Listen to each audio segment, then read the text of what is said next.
আসসালামু আলাইকুম। দেশ এবং বিদেশ এটা তখনই অনুভব করা হয় বা করতে পারবেন যারা বিদেশে একবার গেছেন।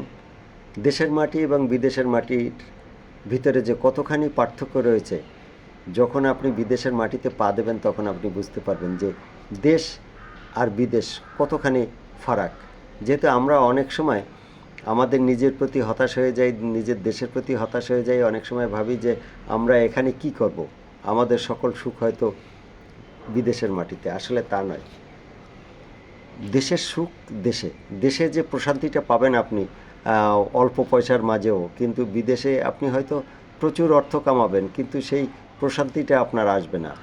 যেহেতু আমি দীর্ঘদিন বিদেশে ছিলাম, আমি এটা হাড়ে হাড়ে উপলব্ধি করেছি যে যেহেতু আমরা দেশ, আমাদের এখানে আইন, আমাদের সব কিছু আমাদের হাতের ভিতরে, আর বিদেশে যখন আপনি যাবেন সব ক্ষেত্রে আপনার আইনের মুখোমুখি দাঁড়াতে হবে। এখানে আত্মীয় স্বজন, পাড়া প্রতিবেশী, আপনার একটা পরিচিতি, আপনার অনেকগুলো সহায়ক ভূমিকা পালন করে আপনার বিষয়ে, কিন্তু বিদেশের মাটিতে প্রতিটা ক্ষেত্রে অক্ষরে অক্ষরে সব কিছু প্রতিপালন করতে হয়।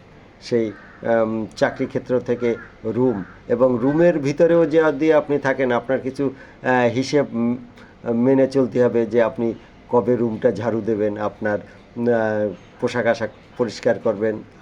তারপরে যদি একসঙ্গে কিছু লোক থাকে তাহলে ওই রান্না বাড়াটাও দায়িত্ব এক একজনের উপরে পড়ে, যে বাজার করতে হয় একজনার, একজনার রান্না করতে হয়, মানে নানা জটিলতা।